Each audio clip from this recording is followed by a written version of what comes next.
Y pues ahora creo que después de todo este paseo, bueno, la gente necesita salario, ¿no? Y necesita tener beneficios y necesitamos entender con todos estos anuncios del gobierno donde no es salario, es bono, ya no es salario mínimo, ahora es ingreso mínimo. Y tenemos dos expertos en la mañana de hoy para cerrar esta mañana tan interesante y son dos expertos en estos temas. Entonces, quiero presentarles a José Adelino. José Adelino, licenciado en Relaciones Industriales de la Católica, especialista en Administración de Empresas, mención Finanzas, líder de Mercer de Venezuela con más de 20 años de experiencia manejando todo lo que son prácticas de recursos humanos, especialista en el mundo de la compensación y está en la Escuela de Ciencias Sociales de la UCAP como profesor de las cátedras de Planificación Estratégica de Recursos Humanos. Y esto va a ser una dupla interesante porque además de José Adelino, entonces tenemos a Iván Acosta. Iván es licenciado en Relaciones Industriales, también egresado de la UCAP, máster en Finanzas, certificado global de remuneración profesional, World at Work USA, diplomado en Análisis de Datos de la UCAP. Actualmente es socio fundador y director general de PGA Group, HR for Business, así como director externo de las empresas Taurel y Compañía, Droguería Nena, Galax Software. Miembro de la Junta Directiva de Benancham, profesor universitario también de la Cátedra de Nuevas Tendencias de Compensación y Beneficios en la UCAP, conferencista nacional e internacional y fundador del equipo de intercambio de compensación y beneficios de Venezuela. Más de 25 años de experiencia. Entonces, vamos a tener dos ponentes de lujo que los quiero invitar y vamos a conversar un poco de un tema tan fascinante como que es la compensación y la remuneración en Venezuela. Bienvenidos.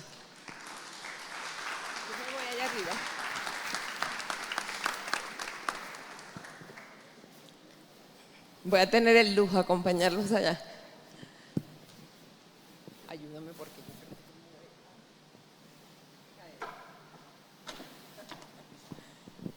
que... Gracias. Tenemos dos micrófonos, ¿verdad? Sí. Aló, aló. Gracias.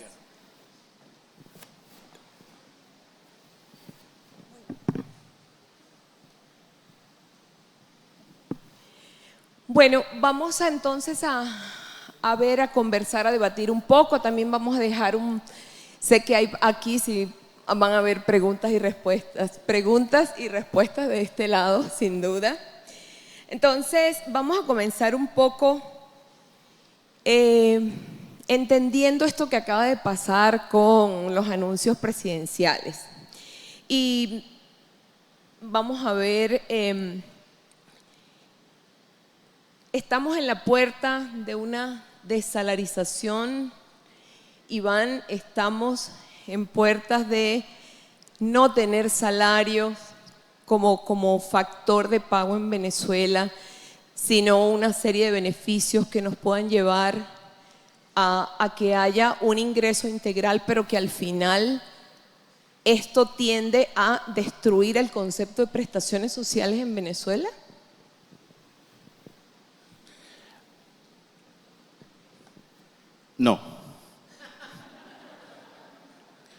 No, realmente es imposible que la sociedad se vaya a plantear la desalarización absoluta del fenómeno del trabajo. Lo que pasa es que la circunstancia económica, política, social no permite que la economía financie o pague la ley del trabajo. Es decir, Venezuela tiene una ley del trabajo que hoy por hoy sus ciudadanos, sus empresas no la pueden pagar. Por lo tanto, estamos haciendo recursos especiales, únicos, extraordinarios, para de alguna manera avanzar en la situación económica. Sin embargo, eso va en contra de lo que es la naturaleza y el valor que tiene el trabajo en la sociedad. Acuérdate que primero está la Constitución de Venezuela y la segunda ley más importante que hay es la ley del trabajo. Por lo tanto, no vamos a poder escapar de darle los atributos necesarios a los ingresos de los trabajadores en su momento, asociados a temas de salario, pero probablemente no con esta ley, no con estos costos, no con estas condiciones. Entonces, me parece muy positivo lo que el gobierno hizo y creo que de alguna manera es un recurso que oxigena el ingreso del trabajador, oxigena la economía y definitivamente limpia las finanzas del Estado. Gracias. Ahora bien, eso nos deja así como una gran duda, porque si seguimos avanzando, estamos viendo que la inflación sigue subiendo, no va a haber anuncios de salario mínimo al cierre de año, podemos estar hablando que vamos a tener un salario, no sé, salario mínimo, estamos hablando de salario mínimo nacional, porque las empresas del sector privado, digamos, no se manejan en ese rubro. Pero podemos hablar que de un salario mínimo de $2, $3 al cierre de año, y eso al momento de pago de beneficios, principalmente en el sector público, utilidades, vacaciones, va a haber un detrimento en ese ingreso, ¿cierto? A ver, lo que pasa es que nosotros no hemos entendido algo. Cuando el gobierno empezó con esta situación, la cantidad de empleados públicos que había es de más o menos 3,5 millones. Ya el número va por 2 millones. Si no es solo lo que yo publico, lo que yo digo, es una manera muy inteligente del Estado también hacer un write-off de que muchos empleados públicos renuncien y se vayan sin lo que son sus pagos. Entonces, es un reajuste del Estado, del costo del Estado, de las condiciones económicas, y obviamente esos salarios mínimos limitan lo que son los beneficios de los trabajadores. Sin embargo, creo que son temas más circunstanciales, no es el norte hacia dónde. Hay que leer más allá de lo que está pasando. El gobierno necesita reducir su tamaño, necesita optimizar sus costos, necesita que haya más consumo, y la fórmula que está aplicando, a mi manera de ver, es la correcta. No pareciera no ser moral, no ser bueno, pero definitivamente creo que en términos pragmáticos, entendiendo el pragmatismo gubernamental, es bastante eficiente. Bueno, eso dice que nos podemos quedar tranquilos entonces.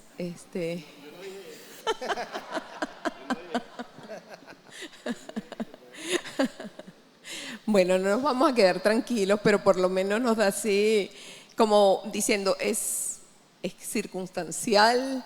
En este momento pareciera mucho más beneficioso el tema de pagar estas bonificaciones versus hacer estos incrementos en salario, por lo que ya acaba de explicar Iván. Ahora, ¿cómo ves tú y cómo se lleva eso al sector privado, José Adelino? ¿Cómo ves esto o esa relación salario-bonificaciones en el sector privado? A ver, Marvi, vamos a plantear, estoy de acuerdo con lo que plantea Iván, esta decisión que ocurrió el día 1 de mayo no es la primera vez que ocurre, esto ha pasado en más de 27 ocasiones, donde el TIC ha superado por mucho al salario. De hecho, revisaba las cifras en estos días. En el 2016, el ticket de alimentación expresado en dólar era $23 superior al salario.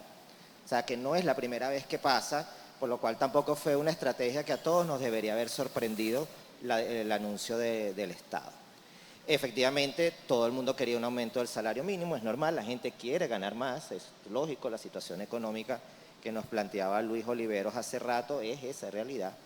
Y eso llevaba a tener esa expectativa que, en líneas generales, en un país, como bien dijo Luis, de pobres, un país pobre, la gente quiere tener mayor ingreso.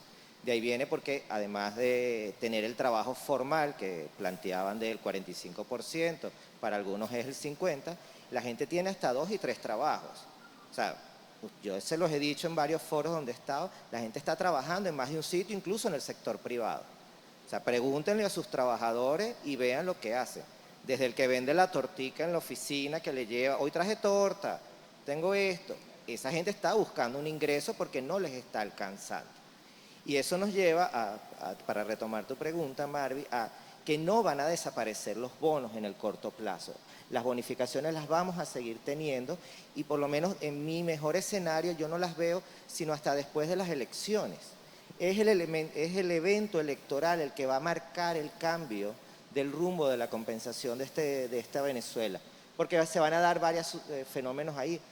Va a venir el tema sancionatorio de Estados Unidos, dependiendo del resultado y de lo que ocurre en ese evento, eso va a abrir una decisión de Estados Unidos hacia Venezuela y ahí vamos a tomar unas decisiones. Hasta llegar a ese camino nos vamos a mantener en ese escenario de muchos bonos. Lo que sí es, y eso lo hemos visto con abogados y todo, los bonos tienen que estar reglamentados, tienen que estar escritos, tienen que tener un sustento para evitarte de que llegada una demanda de un tribunal te agarre en una posición indefensa. Pero por ahora vamos a seguir en ese contexto de bonos, el salario va a seguir estando muy bajo porque, como bien lo dijo Iván, no podemos permitirnos aumentar nuestro costo. No hay ventas, no hay suficientes ventas en este momento, el ingreso del país no es suficientemente alto para poder incrementar un pasivo laboral muy alto, siendo el Estado el primer patrono de este país, por mucho que haya disminuido su plantilla, que lo haga de esa manera. Pero hasta ahora nos vamos a quedar en ese escenario de bonos. Bonos mejor estructurados, eso sí, mejor planteados, mejor esquematizados y documentados. Hay una falta de documentación legal en la entrega de bonos en este país.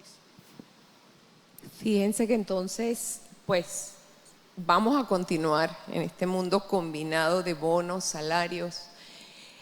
Y aquí le preguntaría a Iván, ¿cómo visualizas tú en estos próximos 6 meses estos elementos de compensación? O sea, ¿qué vamos a hacer las empresas? Hay poco flujo de caja, la caída de la demanda, pero además con la necesidad, y bueno, gracias a Dios ya se bajó un poco la expectativa de los sindicatos y de los trabajadores esperando aquella famosa indexación que no llegó, pero hay una necesidad de ese dinero en el trabajador. ¿Cómo nos recomponemos las empresas o qué recomendaciones tienes tú dentro de esa estructura de gasto de las empresas para que realmente podamos atender? ¿Seguimos apuntándole más a salarios? ¿Seguimos apuntando más a bonos? ¿Lo hacemos en una proporción? Cuéntanos, ¿cómo estás viendo esto?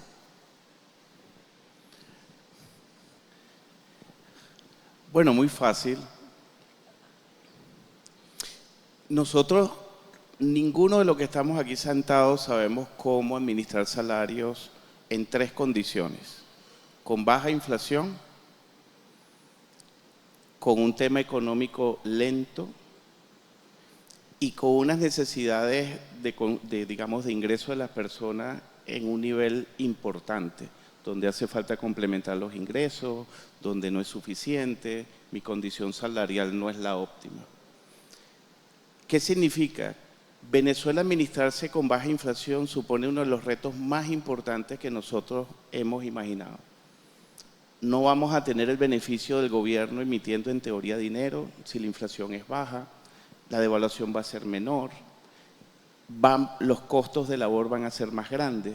Por lo tanto, ahorita viene un ejercicio muy parecido a algo wait and see, o sea, hay que esperar y ver cómo esto se va a ir moviendo.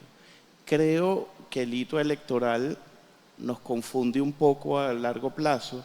Creo que primero viene un hito económico para después entrar en el hito electoral. Y ese hito económico que estamos viendo ahorita tiene unas características. No sé si ustedes han escuchado que Maduro quiere lograr el milagro económico. Y el logrado económico es una suposición de mayor estabilidad, donde de alguna manera le doy más preponderancia al bolívar y en principio las personas tienen una sensación de mejoría, de bienestar. Eso va a significar que el Estado va a destinar dinero al consumo, como lo estamos viendo a través de este tema del ticket, la estabilidad de la moneda va a ayudar y en nuestras empresas la dificultad que vamos a tener es que tenemos que vender más en términos reales y eso no necesariamente es tan automático, no es tan rápido. Los valores de pago que vamos a poder dar no son tan grandes como la gente lo espera. Entonces va a venir una racionalización de los recursos en términos de a quién le doy, por qué le doy y cómo se lo doy.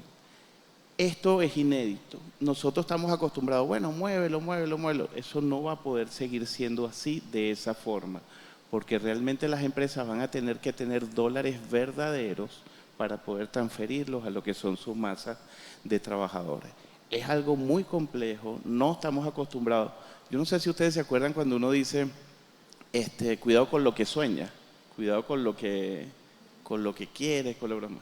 Bueno, queríamos una economía internacionalizada, moderna, cero inflación, cero devaluación. Bueno, ahora vivamos con esto, porque es muy complejo vivir en una economía donde nos agarró con un nivel de suficiencia bajo, necesidades altas y una necesidad de optimización real de las empresas que no necesariamente se va a dar tan rápido. Por lo tanto, todos los cursos de compensación que veníamos venezolanos, bono 1, bono 2, inflación 1, inflación 2, hay que borrarlos y hay que hacer una compensación diferente, basada en unos esquemas de unas estabilidades macroeconómicas que lo que invitan es a empresas más competitivas, ser más eficientes y a quién le doy y cómo se lo doy, y de alguna manera, bueno, lidiar con el nuevo país que tenemos enfrente. Gracias. Bueno, no es tan alentador todo lo que nos dice, ¿no? Ahora, Iván dice, bueno, hay que ver qué le damos, cómo lo damos, a quién se lo damos. Eso entramos un poco quizás entonces, José Adelino, en materia de retención. ¿Cuán difícil se hace? Porque Gaby nos hablaba de retención, lo hablaba Jesús, lo hablaba Nancy, pero ¿cuán difícil se hace una estrategia de retención vistos estos escenarios que tenemos en este momento? A ver, no es difícil, aunque pareciera difícil, no lo es. Solamente que tenemos que romper unos paradigmas, que es que pensamos que la compensación es para todos por igual. O sea, en este momento no existe la igualdad, y no existe la igualdad en Venezuela ni existe en ninguna parte del mundo, porque a nivel global todos los países están enfrentando lo que llaman ahora la policrisis, que es la conjugación de muchas variables, no solo económicas, guerra, movilidad, migración, todo ese tema, y toda esa conjugación de variables los llevan a tomar diferentes decisiones en sus diferentes materias de recursos humanos. Y específicamente en el mundo de la compensación los lleva a eficientar los recursos, y es decir, invertir en las personas que quiero y necesito más una sobre otra. Ahí hablamos entonces de entregar beneficios que son variados y valorados. No es entregar beneficios de manera socialista igual para todos, sino beneficios acorde a cada una de las personas con sus características. Estamos hablando de pensar ahora en trabajadores que son los llamados trabajadores cuidadores. Estamos hablando de trabajadores en hogares monoparentales, estamos hablando de trabajadores que no son los que conocíamos en algún momento. Entonces, la evolución de la modalidad de la prestación del trabajo se está dando a nivel global y en todos los países están experimentando y se están legislando en ese tema. Tristemente nosotros vamos muy atrás en el mundo en legislar en esa parte, pero eso nos está llevando a que no tenemos que entonces diferenciar, que siempre era una palabra que nos costaba mucho acá en Venezuela diferenciar. Teníamos que darle el salario a todo el mundo por igual, todo el mundo tenía que ganar igual. No, llega el momento de diferenciar, pero voy a diferenciar por tus características y tus necesidades, Marvin. No son las mismas necesidades que tiene Marvin, ni las mismas necesidades que tiene Iván, ni cualquier persona que esté en esta sala. Cada persona tiene una necesidad y en función a esas necesidades le entrego el beneficio que requiere. Y ese beneficio va a ser mucho más valorado y no va a ser más costoso, aunque pensemos que sí, no va a ser más costoso. Va a estar dentro de una ecuación que obviamente tiene que ir acompañado del ingreso. El ingreso tiene que estar presente. Y en la medida que mis ingresos mejoren, puedo mejorar los beneficios y la compensación de los trabajadores. Si no mejoran mis ingresos, no lo puedo hacer y por tanto no me puedo quejar de la calidad de los trabajadores que tengo. Si mis ingresos son bajos, eso es lo que puedo pagar. Si mis ingresos son altos, puedo mejorar esos trabajadores. Ya, Iván, ¿tú quieres complementar algo sobre este tema de retención? Bueno, lo que yo puedo sumar es lo siguiente. No sé si se acuerdan que cuando empezó todo este tema, esta crisis, se empezaron a incorporar bonos de retención, mecanismos especiales para un grupo y tal. Cuando ahora uno entiende dónde estamos parados con relación a esos puntos, lo que nos estamos dando cuenta es que esos bonos no son especialmente de retención, son sencillamente pagar bien, pero con el nombre de bono de retención. Es decir, nos tomó unos años pagar bien a través de bonos, pero ya pagar bien no es solo ese bono, sino es el total de lo que se está pagando. El reto de pagar bien sin bonos es el reto que está planteado. Es decir, ¿cómo ya no quitamos la careta de que hay que ponerle un bono a este, el bono al otro, sino sencillamente, mira, pagar en el percentil correcto, pagar en el tiempo correcto, la frecuencia de los aumentos, hacerlo diferenciado? No solo diferenciado de las personas, sino en tiempo. No es lo mismo una persona, ahorita que viene, por ejemplo, inflación es baja. Una persona que yo le aumento el salario cada 12 meses, pero yo puedo tener personas que le aumento el salario cada 6 meses, o cada 4 meses, o cada 8 meses. Entonces no solo diferenció el pago, sino la frecuencia, y eso hace que las bases sean más óptimas. Entonces el concepto de retención hay que replantearlo. Las compañías tienen que reconocer que ahora pagar bien no es un tema de retención. Ahora quiero pagar bien y además quiero retener, todo cambia. Ese bono que tú está usando ahorita no va a servir. O sea, usted tiene que ahora pagar bien, racionaliza y sobre eso tienes que aumentar. ¿A quién? A lo que dice José. Bueno, a unos más, otros menos, sus características, lo que sea. Entonces hay todo un replanteamiento. Lo que ocurrió fue circunstancial, no es estructural. Vamos ahora a pagar bien y sobre eso vamos a colocar los temas de retención más acordes. Gracias. Vayan preparando sus preguntas, ¿sí? Ya vamos a dar el pase para las preguntas, pero con esto que tú acabas de decir y que ambos acaban de comentarnos, creo que no podemos perder de vista el riesgo que hay en ese pagar bien ahora, Iván, ¿sí? Porque obviamente pagar bien quiere decir que yo voy a transformar esas bonificaciones en salario y eso debe ser lo correcto, pero obviamente eso tiene un impacto importante a nivel de más allá de las prestaciones sociales, sino que si estas bonificaciones las estamos dolarizando, y esto es una realidad, somos amigos en la organización y son chéveres y son nuestros talentos mientras estamos bien. El día que se van, empiezan a sacar la libretita, tú me diste en tal fecha el bono tal, de tantos dólares me lo abonaste tal y tengo todos los correos y tengo todos los soportes, y allí es donde entra un capítulo importante que tiene que ver este tema de las demandas laborales y todo lo demás. Entonces, yo creo que aquí el punto es, tenemos que hacerlo, pero también tenemos que cuidar las formas, el momento, a quiénes, cómo, como muy bien lo indicas, ¿no? Para que realmente vayamos haciendo este proceso de transición, digamos, lo más, primero transparente, pero además ir normalizándolo de una forma que no genere riesgos adicionales para las empresas, porque el riesgo igual lo vamos a tener, ¿no? Decía que vayan preparando sus preguntas, yo tengo una más por aquí, visto todo esto nuevamente de la desalarización de Maduro, del salario, ¿qué impacto tiene esto dentro de las organizaciones sindicales y las convenciones colectivas? O sea, ¿pasan las convenciones colectivas a perder vigencia? Ya no tienen fuerza los trabajadores porque, o sea, ¿cómo me vas a pedir salario? ¿Cómo estás viendo tú ese capítulo del salario más para estos grupos de trabajo que están sindicalizados? A ver, yo creo que tú has sido testigo de cómo ha evolucionado y cómo ha cambiado en la aproximación sindical a todo el tema del ingreso del trabajador. ¿Qué han cedido, qué no han cedido? ¿Cómo es las relaciones con las inspectorías?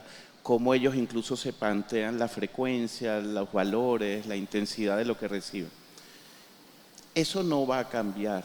Es decir, estamos en una, llamémoslo así, una sinceración de la condición del nuevo trabajo en Venezuela, donde ellos lo que te van a decir, chévere, no tengo salario, pero por otro lado te van a pedir cómo hacemos para mejorar el ingreso, cómo hacemos para reconocer algo al final del año, cómo reconocemos para las cosas complementarias. Eso no va a cambiar. Es decir, acuérdate que quien marca la pauta sindical antes era más el gobierno, ahora sigue siendo es la empresa, que es la que dice esto es lo que puedo, esto es el acuerdo que vamos a llegar y esto está siendo avalado por lo que son las inspectorías del trabajo. Yo no creo que haya un efecto disruptivo en lo que ha venido siendo la secuencia y el proceso de actualización y de alguna manera ir llevando lo que son las convenciones. Creo que también ese mundo ha reconocido el valor del trabajo, o sea, entender de que es mejor tener un trabajo que no tener nada, que las condiciones hay que flexibilizarse, que el Estado no está siendo sobreprotector o alcahueta de cosas que no son correctas. Entonces creo que esto no altera la dinámica. Lo que sí invita es una oportunidad para las compañías cada vez más setear trade-off en materia de productividad. ¿Qué quieres tú? ¿Qué necesito yo de ti? Más tiempo, más horario, más unidades, que me saques a tales personas que no son tan buenas, o sea, temas cuantitativos y cualitativos. Es decir, todo esto es una gran oportunidad para sencillamente clarificar condiciones, mejorar condiciones, fluir más asociado al concepto productivo de trabajo, pero realmente no creo que haya un gran cambio. Creo que el cambio se va a dar es que si hay una mejora en la producción, cantidades, líneas, volúmenes, eso sí va a ser una invitación a que reconsideremos los pagos y lo que son las condiciones de los trabajadores. Y no sé si a ustedes les pasa igual, pero siento que eso que comenta Iván a mí me está pasando. Creo que la sensibilización de las organizaciones sindicales en entender que esto es lo que te puedo dar, eso está ahí, ¿no? Cada vez creo que no es perder fuerza, pero sí es decir, entiendo, te acompaño, me cuesta. A veces lo que ha pasado es que me dicen, ayúdame a cómo le digo esto a los trabajadores, porque yo no sé decirlo. Eso es sumamente difícil para los sindicatos, pero realmente hay una sensibilización tal y en eso hay que trabajar en el día a día. El Ministerio del Trabajo nos procuraba que tenemos que discutir contratos, sin embargo también hoy día está abierto a, bueno, si no van a discutir un contrato, porque también discutir un contrato hoy, ¿cómo proyecto yo salario? ¿Cómo me proyecto a pagar beneficios para el futuro? El sindicato que se meta en esto, o sea, debe tener una fuerza muy importante y nosotros hacer un trabajo importante para contrarrestar esto porque las exigencias van a ser muy altas o el tema de la indexación va a estar presente. Entonces hay que cuidar mucho eso para asegurar y, ¿por qué no?, seguir manejándonos en la vía de las bonificaciones o de, no bonificaciones, actualización de beneficios, que es lo que dice Iván, que permita que haya ingresos en el bolsillo del trabajador. ¿Qué piensas? ¿Qué puedes complementar, José Adelino, en esto? Has dicho algo fundamental, es acompáñame a comunicar. El gran éxito en este momento de todo el manejo sindical que se ha tenido dentro de las organizaciones es la comunicación que ha existido de manera fluida en este momento entre el cuerpo sindical y la empresa a través de los equipos de recursos humanos. Porque típicamente por muchos años no le digamos cuántos son las ventas, cuánto estamos vendiendo y toda esa información se ocultaba. Y lo cierto es que los trabajadores saben cuánto se vende, cuánto se producen porque lo ven en las líneas de producción. En la medida en que empezaron a ver que cada vez se paraban líneas de producción, empezaron a ver que los ingresos se mermaban y se preocupaban porque su futuro del trabajo dependía de que esa línea caminara y sacara un producto.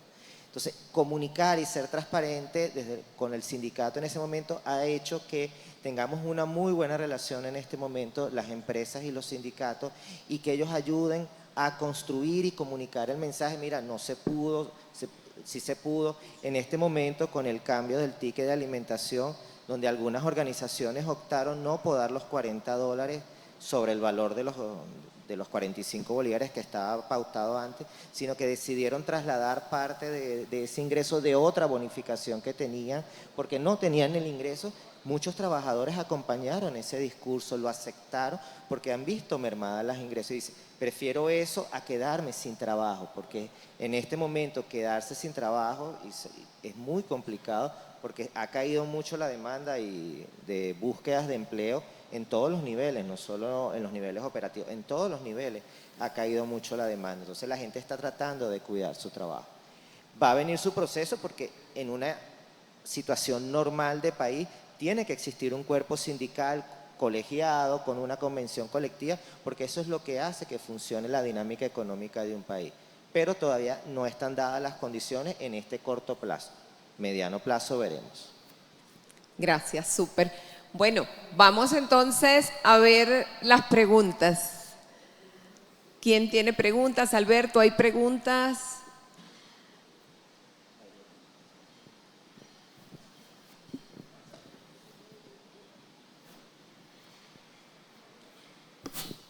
Hola, mi pregunta va más hacia, el anuncio fue una indemnización, el anuncio fue un valor en dólares, el resultado fue bolívares. Lo vimos, decreto año pasado, aumento de salario anclado al petro, no sucedió. ¿Ustedes piensan, creen o proyectan que el gobierno sí va a ir haciendo ajustes a lo largo del año o que va a quedar así, en una promesa de no cumplir? A ver,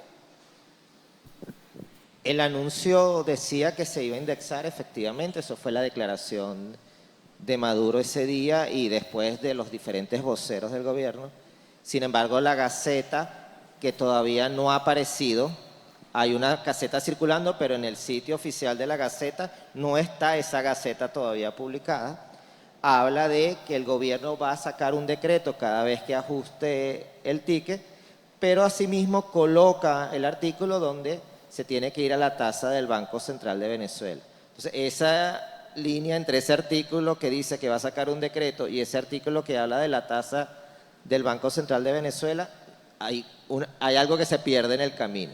Entonces, no te sé decir en este momento, todo el mundo está como esperando volver a ver la publicación, si ocurre una corrección y veremos para el mes siguiente, el mes de junio, como el dólar se ha ido desplazando, si efectivamente va a salir ese ajuste del ticket de alimentación.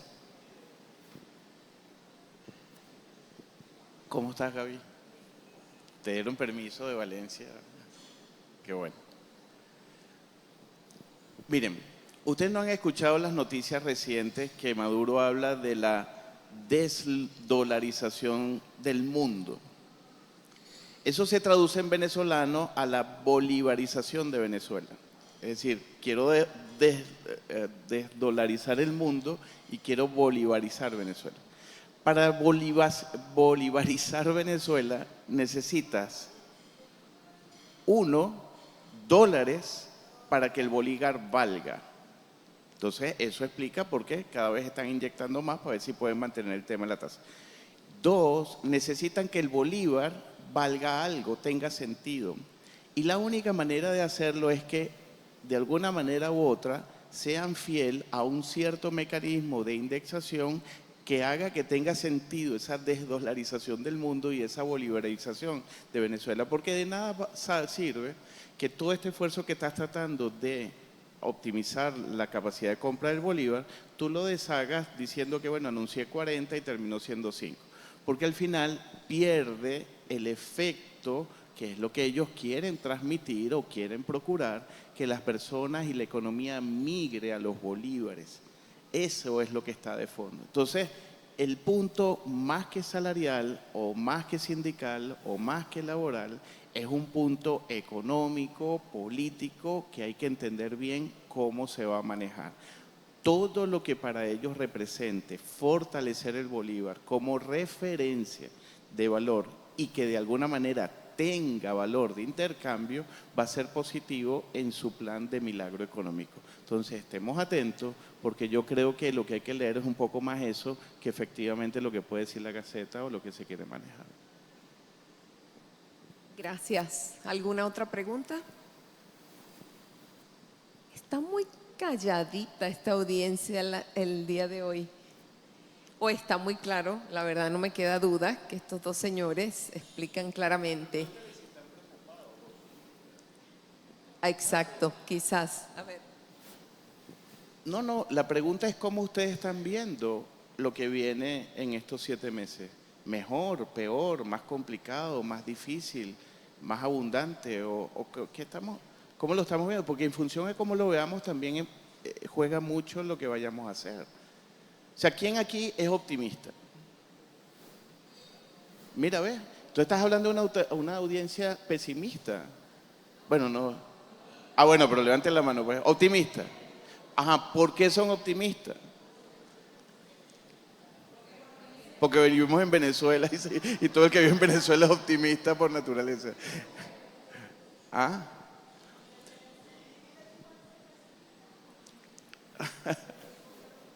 Decide ser optimista. Mira, ajá, adelante. No se escucha. Tengo una preguntita, bueno, al margen del optimismo que por uso y costumbre creo que hay que hacer y ya, sin preguntarse mucho. Pero con respecto al tema de la alta gerencia, que es realmente, o sea, el nicho que de repente yo manejo más frecuentemente, ¿no? En términos de búsqueda de ejecutivos. Hoy en día yo he estado escuchando mucho algunas visuales de abogados que están recomendando cada vez más irse a un esquema de salarización de estos posibles pasados esquemas de optimización de recursos, pues, ¿no?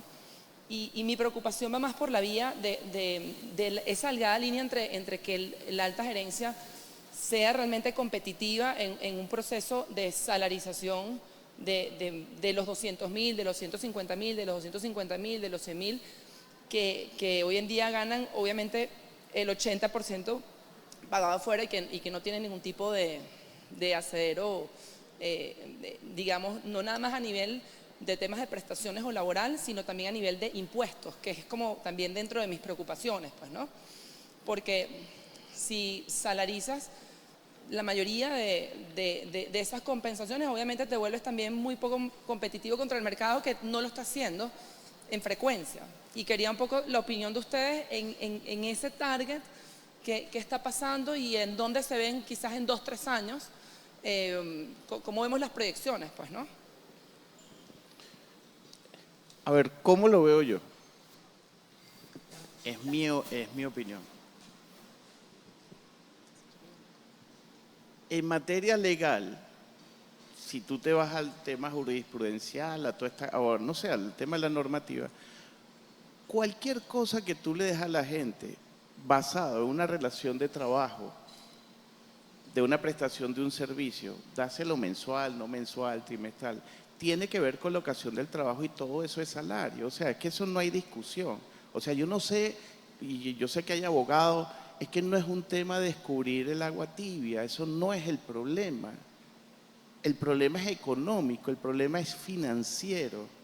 Venezuela todavía tiene activo un decreto de emergencia económica. Venezuela es un país todavía que recurre a un concepto, un país que perdió menos 80% del PIB en los últimos 7 años. Es decir, somos un quinto de lo que éramos hace años. Venezuela es 30.000, 40.000 dólares del PIB, cuando antes éramos 300.000 millones de dólares en PIB. O sea, es un país enfermo, pobre, pobrísimo, donde no hay trabajo, donde no hay dinero cómo progresar. O sea, es un país complejísimo.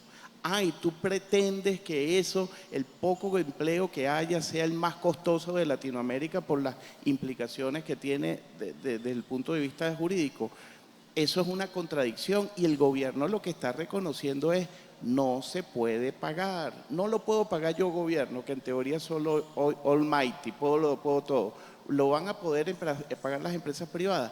No necesariamente. Entonces, claro, es como, y eso lo hemos hablado varias veces en varias juntas, decimos, bueno, todos estamos saliendo a la calle sin paraguas, sabiendo que en algún momento puede llover y pueden pasar cosas, pero realmente no es la norma que las empresas estén en un camino franco y verdadero a la salarización, porque no es viable. Y en los casos de los ejecutivos, lo que se ven son transacciones al final de las relaciones donde, bueno, se acepta un pasivo, hay una negociación en la renuncia, hay unos elementos, pero no es un tema de demanda digamos, homogéneo, que tú digas que esa es la tendencia. Ni por inspectoría ni por tribunales. Hay cosas que, hay tribunales que han dicho, y lo ha dicho Juan Carlos Pro millones de veces. ¿Quiere que usted está reclamando tu ingreso como salario? ¿Y usted por qué no declaró el impuesto? Porque, o sea, mintió allá y no aprobó aquí. Señores, no hemos terminado una crisis, no hemos terminado una ola de, digamos, de mejora económica y tampoco estamos entrando en una de optimización económica. Estamos en un limbo económico el cual no permite una franca aplicación de la norma por condiciones económicas reales, financieras y sobre todo de competitividad. Venezuela necesita una modernización en el concepto jurídico y ya se ha empezado a hablar del tema jurídico, de optimización del tema a efectos laborales. Entonces, a ver, ¿qué te puedo decir? Yo te voy a decir una cosa, métele a los balances de Venezuela todo lo que pagamos por fuera y métele al Estado y sabe, bueno, entreguemos, toma la llave. Pues, o sea, aquí no hay forma de operar con eso. Pregúntale al trabajador, ¿mejora su condición de empleo? No. ¿Mejora su dinero? No. Porque si el gobierno lo tuviese que pagar, ¿sabes qué es lo que va a hacer? Ponte que el gobierno viene y lo demandan. Y si usted tiene que pagar todos esos bonos y tal y qué sé yo, ¿tú sabes qué va a hacer el gobierno? Dale, pues me demandas, yo te voy a pagar todos esos salarios y ¿qué va a hacer? Va a crear inflación. ¿Y qué va a hacer? Lo va a diluir. ¿Y qué va a hacer al diluirlo? Sale jodida, pero sale mal la gente. ¿Saben que al final es la verdad? Porque él tiene la capacidad de hacerlo, porque el gran empleador de este país sigue siendo el gobierno. Entonces, no lo sé. O sea, ese tema jurídico yo lo que digo es, tengan los cuidados, las formas, los elementos, pero definitivamente creo que lo dominante es la circunstancia económica que de alguna manera no permite en este momento tener un franco camino, una regularización de ese tipo de cosas. Gracias, Iván. A ver, Mari, tú sabes que en Argentina en este momento les están pagando en dólares a los trabajadores de ese nivel que tú dices. Ellos no quieren que se los coloquen dentro de su ingreso porque a diferencia de nosotros con ellos, los bonos no entran en el impuesto sobre la renta para nosotros, para ellos sí entra sobre el impuesto sobre la renta. Entonces, ellos más bien quieren págame afuera. Y eso es lo que está pasando a nivel de Latinoamérica en los países donde están empezando problemas de crisis de inflación y todo. Entonces, el esfuerzo que han hecho las organizaciones en ese nivel de cerrar la brecha contra Latinoamérica, o sea, en este momento estamos hablando de 60% de diferencia Venezuela versus el resto de Latinoamérica en promedio. Eso es un gran avance, eso no lo teníamos hace 3, 4 años. Se ha hecho ese gran esfuerzo. Lo van a perder por estar pensando que voy a salarizar cuando todavía no están dadas las circunstancias, no están dadas las condiciones, todavía hay mucha incertidumbre. Entonces, no creo tampoco que vaya a ocurrir eso en el corto plazo, por lo menos. Bueno, no veo más preguntas. Quizás José Adelino e Iván, ¿alguna recomendación adicional que quieran dejarle a esta audiencia? A ver, ¿qué recomendación pudiéramos dar después de todo lo que ya hemos hablado? Me orientaría solamente a decirles escuchar, reflexionar lo que estoy haciendo y escuchar a la gente, preguntarle lo que necesita y en función a eso construir. Nos da miedo preguntarle a la gente, nos da miedo saber lo que está pensando mi colaborador porque preguntarle genera un compromiso. Y no, solo quiero saber lo que opinas, porque tu opinión es valorada para mí. Alguien me preguntaba hace rato allá atrás y en función a la presentación de Nancy, de cómo trabajar con las nuevas generaciones. Esas nuevas generaciones que están entrando a las organizaciones, que están en las universidades donde estamos dándole clases, y parte de su premisa o de su propósito es que ellos quieren decir algo. Entonces escuchémoslo. En función de esa escucha podremos construir y tendremos muchas más respuestas de lo que a veces nos imaginamos. Gracias, José Adelino. Iván. José vino romántico, está bien. Bueno, mi invitación va algo un poco más racional Vengo ahorita, justamente estaba reunido en una junta donde decían, no, que si aumentamos tanto, ¿cuánto? Y yo, chamo, dime cuánto dinero tenemos y yo lo administro. No te metas en mi territorio del tema de la gente. Dime el dinero, conectarse con los negocios, entender su dinámica. Los negocios sí venden más, pero rentan menos. Los negocios tienen unos temas de algunos volúmenes mejores, pero la complejidad de costos, el tema de, digamos, de manejo financiero de los negocios invita a que nosotros estemos muy cerca de lo que ellos quieren hacer, de las estrategias, de los elementos financieros que sustentan cualquier decisión que tengamos. Y probablemente aquí el mensaje final es eso, combinar mucho una escucha, y para los que estamos casados, escuchar es un ejercicio cotidiano, y el tema financiero, bueno, ¿cómo se come esto? El tema financiero y de negocios es muy importante. Ahorita los negocios se están tratando de integrar verticalmente, están haciendo merge, están haciendo alianzas, están descomponiendo líneas, me quedo con esta línea, no me quedo con esta línea, voy para allá, voy para acá. Esa comprensión de ese plan, esos recursos que se necesitan y las capacidades individuales y organizacionales para acometerlo, requiere que nosotros tengamos la mayor atención posible, la mayor estrategia posible y obviamente escuchando a las personas haremos, digamos, la combinación perfecta. Súper, bueno, muchísimas gracias. Creo que nos vamos así con muchas ideas, vayámonos optimistas, ¿no? Dejemos el pesimismo para los economistas, ¿no? Miran, solo un tema optimista para de verdad sumarles un poquito. Hace poco tuvimos una reunión y estaban dos presidentes de dos bancos muy importantes y nosotros de verdad cabizbajos, y los escuchamos a ellos y el optimismo que nos transmitieron esos dos banqueros fue extraordinario. Ellos miden algo que es muy importante que se lo lleven, es la cantidad de transacciones que se dan con los puntos de venta de esto, pago móvil y todo este asunto, y ellos cada vez que ese número aumenta en volumen y no necesariamente aumenta en valor, pero hay un tema como lo que acaba de decidir el gobierno, sus estimaciones es que la economía tiende a mejorar un poco y si se refuerza con lo de Chevron y otra cosa que se están haciendo, ellos de alguna manera piensan que en la realidad se está cuajando una mejor condición económica, al menos en el 2023. ¿Será sostenible 2024, 2025? Ya tendrán que ver elecciones, otro tipo de planes.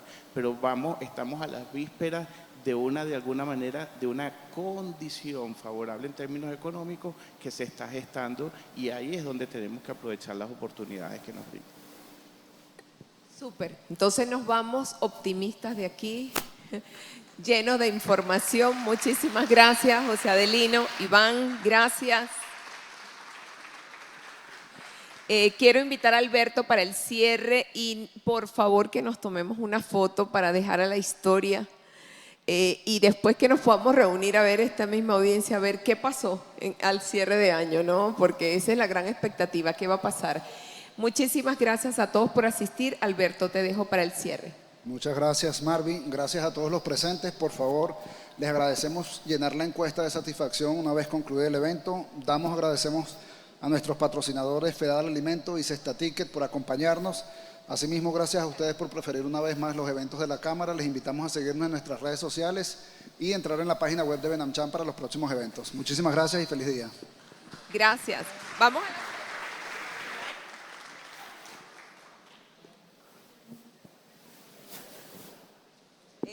¿Cómo nos tomamos la foto, Alberto? ¿Arriba, abajo?